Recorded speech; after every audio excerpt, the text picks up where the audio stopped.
So sorry for how I sound.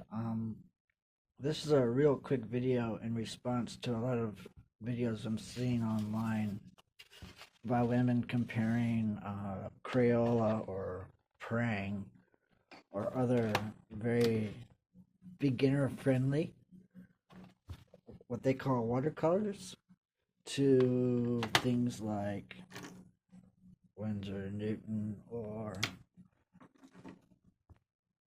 Daniel Smith, or maybe if they're like me, I particularly use Holbein. But you can't really compare that because, for one, these are mostly dyes. They're stains, so they're gonna stain the paper. They're not really meant to be lifted, and good luck, even if the paper's still wet, lifting them. Even if you used artist paper, which I'm not foolish enough to do. But the reason you can't compare the two is because it would be like saying we're going to make orange juice with clementines. Well, clementines are orange. They're a berry, technically speaking. They're a citrus. And that's where the similarities stop. This is a yellow. This is a yellow. And these might share the same actual pigments. Maybe their binders are a little bit different, however the company makes it. The yellow in here is a dye. And these are meant for people of that age. I don't think you want to be giving a 5-year-old a paint that runs $6 or $7 a tube and has the potential to be toxic.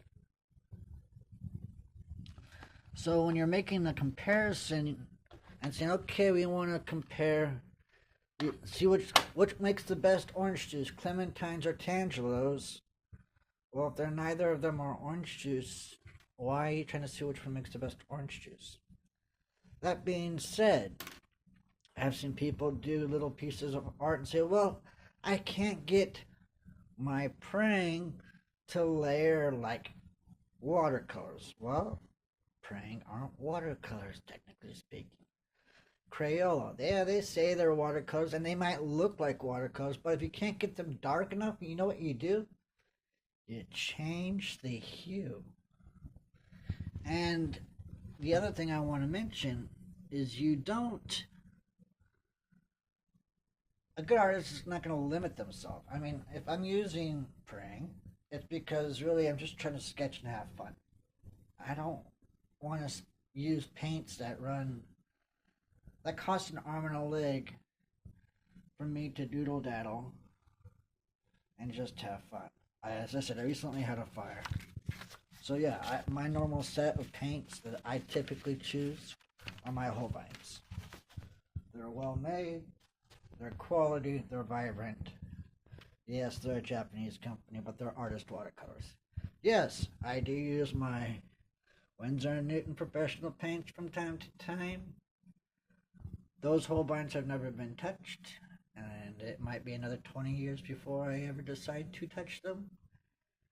And a few of the Daniel Smith I've used, even though they're premium quality. They're the newest watercolors I got.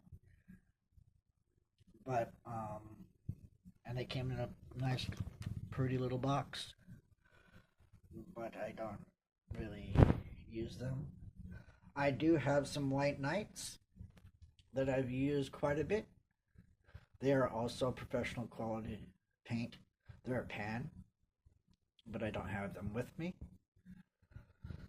But I wanted to make this video because I see so many people trying to compare these paints, and you can't. They're all unique.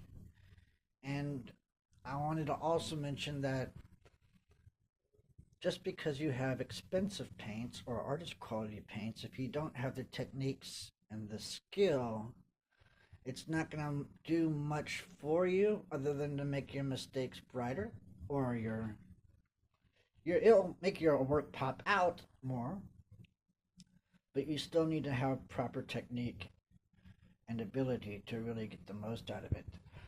The other thing is, as an artist, know the limitations of your medium. All mediums have their own limitations, and if you understand the limitations of your medium, you will succeed.